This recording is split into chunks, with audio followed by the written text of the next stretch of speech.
देखो एपी का अब हमें सम निकालना है। सम निकालने का मतलब क्या हुआ, जैसे अगर कोई एपी है 3, 5, 7, 9 इस तरीके से, और लास्ट में सपोज कोई भी नंबर है 23 है, ये जितना भी नंबर है सबका हमें सम निकालना है, ऐड करना है सबको। तो इसी का सम निकालने का जो फॉर्मूला है वही सीखेंगे, sum of first n term of AP. शुरुआत के 5 टर्म का सम क्या होगा, या शुरू से लेकर के 10 टर्म का सम क्या होगा, ये चीज़ निकालने का फॉर्मूला बताने जा रहे हैं। तो हमारे पास जो एपी होगा, एपी जो होता है वो a plus D, a plus 2d, इसी तरीके से ना रहता है एपी, ठीक है। लास्ट में मान लेते हैं कि इसके लास्ट में l है, लास्ट टर्म है l, ठीक है। l से पहले का एक टर्म अगर लिखना चाहे तो क्या होगा, l से पहले का अगर एक टर्म लिखना चाहते हैं, इससे पहले कौन सा टर्म होगा, तो वो लोग l माइनस डी होगा। तो l से पहले का एक टर्म l माइनस डी ही होगा ना, नहीं समझे। जैसे कोई नंबर है 3, 5, 7, 9, 11, 13, हम यहाँ पे पूछ रहे हैं कि इसमें लास्ट टर्म क्या है 13, और इस 13 से एक पीछे का टर्म हमें बताना है यहाँ, तो ये क्या आएगा, तो 13 में से जो इसमें कॉमन डिफरेंस है वो माइनस करोगे तो आएगा। इसमें कॉमन डिफरेंस कितने का है, 2 का, तो 13 में से अगर 2 माइनस करेंगे तभी तो ये 11 आएगा। 11 में से फिर कॉमन डिफरेंस माइनस करेंगे तो 9 आएगा। तो ऐसे ही L से इधर का एक टर्म निकालना है तो हम L में से कॉमन डिफरेंस को माइनस करेंगे, L माइनस डी। इसके पहले का एक टर्म अगर बताना हो तो L माइनस 2d, इसके पहले का एक टर्म बताना हो तो L माइनस 3d, समझे। जैसे शुरुआत से क्या होता है, फर्स्ट टर्म में कॉमन डिफरेंस जुड़ते जाता है, तो वैसे ही लास्ट से अगर लिखेंगे तो लास्ट वाले नंबर में से कॉमन डिफरेंस माइनस होते चला जाएगा। तो ये हमारा एपी है, इस तरह से लिखा हुआ है। इस एपी को हमें ऐड करना है, सबका सम निकालना है। तो देखो यहाँ पे सबका सम निकालने के लिए इस एपी को हम लिखते हैं Sn इक्वल टू, Sn का मतलब हुआ कि सम ऑफ फर्स्ट n टर्म, यानी शुरुआत से इस एपी के n टर्म का हमें सम निकालना है। n टर्म का मतलब यहाँ पे टोटल जो नंबर ऑफ टर्म है वो मान लिए हैं कि n है। कितना नंबर ऑफ टर्म है ये तो दिया नहीं है, तो इसलिए हम मान लिए कि इस एपी का जो टोटल नंबर ऑफ टर्म है वो n है। तो अब हम निकाल रहे हैं Sn, यानी कि सम ऑफ फर्स्ट n टर्म। तो Sn निकालने का मतलब है इस सारे एपी को ऐड करना, यानी a प्लस AD, फिर a प्लस 2d, ऐसे ही L minus 2d plus L minus d plus L, सम हुआ ना, ये हो गया। इस AP को अगर हम चाहें तो ऐसे पलट के भी लिख सकते हैं। पलट के लिखने का मतलब क्या हुआ, पहले हम जो लास्ट टर्म है उसको पहले लिख ले रहे हैं, L माइनस डी फिर लिख रहे हैं, फिर L माइनस 2d लिख रहे हैं, और फिर a प्लस 2d लिख रहे हैं, फिर a प्लस d लिख रहे हैं, और फिर a लिख रहे हैं। AP को हम पलट के लिख ही सकते हैं। इसका भी हमें सम निकालना है, इसमें भी दोनों AP तो एक ही है, इसमें भी अगर हम सम निकालें, किसी भी AP को अगर पलट के जोड़े या सीधा सीधा जोड़े, सम तो एक ही आएगा। जैसे हम 3, 5, 7, 9 ये एक AP है, इस सब को अगर हम 3 प्लस 5 प्लस 7 प्लस 9 ऐसे ऐड करें, या इसे हम पहले पलट दे, 9 को पहले लिख ले, 7, 5 और 3 ऐसे ऐड करें, दोनों का तो सम बराबर ही आएगा।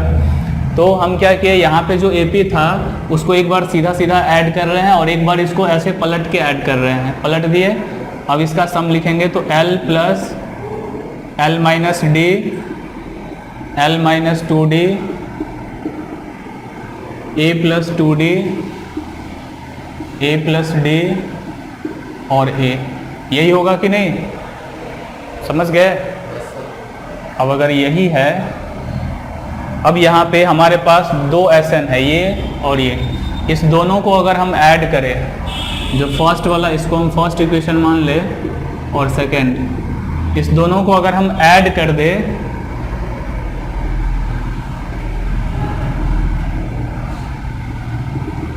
देखो Sn प्लस Sn, इसका LHS जुड़ेगा Sn प्लस Sn। अब इसके RHS को अगर ऐड करेंगे तो क्या होगा, देखो A प्लस L, यहाँ पे A है और ये L है, तो A प्लस L। फिर A प्लस D में L माइनस D को ऐड करेंगे, A प्लस D को और L माइनस D को अगर ऐड करेंगे तो D और D कैंसिल हो जाएगा कि नहीं, बचेगा क्या, A plus L, A plus L। यहाँ पे भी जब ऐड करेंगे A प्लस 2D और L माइनस 2D, तो ये 2D कैंसिल हो जाएगा, यहाँ भी बचेगा A प्लस L। देखो इधर भी जब ऐड करोगे तो L माइनस 2D और A प्लस 2D, ये 2D कैंसिल होके क्या बचेगा, L प्लस A या A प्लस L। इसमें भी क्या बचेगा, देख लो ये L माइनस D और L प्लस D, हाँ L प्लस A या नहीं तो A प्लस L, और ये भी लास्ट में बचेगा A प्लस L। इसका मतलब क्या हुआ कि इसके अंदर total A plus L, A plus L, A plus L ही रह जाएगा, ये सब A प्लस L ही बचेगा। अब बताओ कि ये A प्लस L कितना बार लिखा हुआ रहेगा इसके अंदर। देखो A प्लस L जो है हर एक टर्म में है, पहला वाला टर्म में भी A प्लस L, दूसरा में भी A प्लस L, तीसरा में भी, हर टर्म में से A प्लस L बचेगा। इस AP में टोटल टर्म कितना है, टोटल कितना टर्म हम माने हुए हैं, n टर्म, तो इसका मतलब A प्लस L जो है वो n टाइम्स आएगा, n बार लिखा हुआ रहेगा, क्योंकि हर एक टर्म में से A और L बचेगा। तो अगर कोई भी टर्म n बार लिखा हुआ है तो total A plus L n बार ही तो आएगा, नहीं समझे। तो किसी चीज को अगर हम n बार ऐड कर रहे हैं, इस सब को ये n बार लिखा हुआ है, A plus L, A plus L, A plus L n times लिखा हुआ है। तो जैसे किसी नंबर को 3 को अगर हम ऐड कर रहे हैं, 3 प्लस 3 प्लस 3 प्लस 3, 4 बार ऐड कर रहे हैं तो इसे हम 4 बार ऐड करें तब भी वही आंसर आएगा, अगर इसे 4 से मल्टीप्लाई कर दे तब भी वही आंसर आएगा।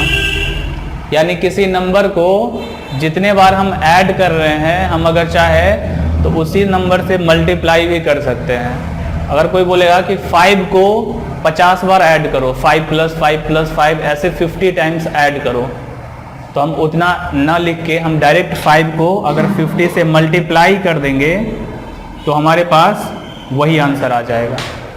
तो यहाँ A plus L, A plus L, A plus L कितना बार जोड़ना है, कितना बार यहाँ पे जोड़ना है, n bar. A plus L जो है वो n बार जोड़ना है, तो हम डायरेक्ट इसको n से मल्टीप्लाई भी तो कर सकते हैं। तो यहाँ पे Sn और Sn जब जुड़ेगा तो ये तो हो जाएगा 2Sn, और A plus L, A plus L ये n बार लिखा हुआ है, तो इसे हम n से भी मल्टीप्लाई कर देंगे। A प्लस L को हम n बार जोड़ रहे हैं तो इसे n से मल्टीप्लाई भी तो कर सकते हैं, तो ये हो गया n into A plus L। अब यहाँ से 2 को अगर हटाएंगे तो n बाई 2 हो जाएगा A प्लस L। तो किसी भी AP का फर्स्ट n टर्म का जो सम निकालने का फॉर्मूला है वो यही है, Sn equal to n by 2 A plus L। अब इसके लिए हमें पता होना चाहिए उस AP के कितने टर्म का सम निकालना है, n वही नंबर लिखना है। जैसे लिखा हुआ रहेगा कि इस AP का 5 टर्म का सम बताओ, तो n का वैल्यू 5 लिखना है। अगर लिखा हुआ रहेगा कि AP का 10 टर्म का सम बताओ तो n का वैल्यू 10, और L का वैल्यू भी पता होना चाहिए। लेकिन अगर L का वैल्यू नहीं दिया है किसी AP में और फिर सम निकालना है तो उस केस में हमें ध्यान रखना है कि ये जो L होता है वो Tn ही तो होता है। बहुत सारा क्वेश्चन बनाए होंगे जिसमें लास्ट टर्म को Tn से डिनोट करते थे, Tn इक्वल टू मान लेते थे ये, और फिर वहाँ से n का वैल्यू निकालते थे ना। यानी कि जो लास्ट टर्म है वो Tn है, और Tn निकालने का फॉर्मूला होता है A plus n minus 1 into D. तो अगर लास्ट टर्म नहीं दिया है तो हम क्या करेंगे, यहाँ पे n बाई 2 A प्लस ये जो L है इस L को रिप्लेस कर देंगे A plus n minus 1 into D से। a plus N minus one into D. अब बताओ ये क्या बन जाएगा, S N equal to N by two, A और ए मिल के हो जाएगा 2a, और ये n minus one into D. तो ये एक फॉर्मूला हो गया। ये दोनों फॉर्मूला है एस एन निकालने का, सम ऑफ फर्स्ट एन टर्म। अगर लास्ट टर्म मालूम है तो ये फॉर्मूला लगाना है, लास्ट टर्म नहीं मालूम है तो ये फॉर्मूला लगाना है। और इस फॉर्मूला से हम एपी का शुरुआत से लेके फर्स्ट से लेके जितने टर्म तक को ऐड करना चाहे ऐड कर सकते हैं। तो अभी जो फॉर्मूला समझाए हैं उसका यूज़ कैसे करना है इस क्वेश्चन में, सम ऑफ फर्स्ट 24 टर्म निकालना है हमें, यानी इस एपी का फर्स्ट 24 टर्म का सम निकालना है। तो कैसे निकालेंगे, यहाँ पे n का वैल्यू क्या हो जाएगा 24, सम ऑफ फर्स्ट 24 टर्म, जितने टर्म का सम निकालना है वही n का वैल्यू है। a का वैल्यू क्या है 5, कॉमन डिफरेंस यहाँ निकाल लेंगे तो 8 माइनस 5 यानी कि 3। लास्ट टर्म यहाँ पे दिया हुआ है, नहीं दिया हुआ है, तो लास्ट टर्म अगर नहीं दिया रहे तो अभी फॉर्मूला बताए हैं, लगाएंगे S N equal to N by two 2a plus N minus one into D. Last term नहीं दिया है तो ये फॉर्मूला बस लगा देना है। n का वैल्यू यहाँ पे कितना लिखेंगे 24, S24 का मतलब हुआ सम ऑफ फर्स्ट 24 टर्म। जैसे t लिखते थे ना T24, उसका मतलब होता था 24th टर्म, लेकिन यहाँ पे फर्स्ट 24th टर्म का सम निकाल रहे हैं। ठीक है, n का वैल्यू यहाँ भी लिखेंगे 24 बाई 2 मल्टीप्लाई a का वैल्यू लिखना है 5, n का वैल्यू 24 माइनस 1 और d का वैल्यू लिखना है 3।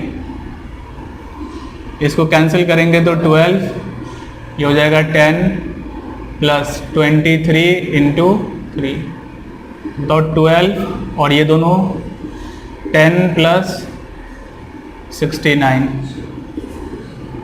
ऐड करेंगे तो ये हो जाएगा 79। अब इस दोनों को मल्टीप्लाई कर देना है, तो ये फर्स्ट 24 टर्म का सम हो गया। समझ गए फॉर्मूला कैसे लगाना है क्वेश्चन में। ये हमेशा शुरुआत से ही हमें सम निकाल के देगा, शुरुआत से जितने टर्म का सम निकालना चाहते हो इस फॉर्मूला से निकाल लो। लास्ट टर्म दिया है तो लास्ट टर्म का फॉर्मूला लगाना है।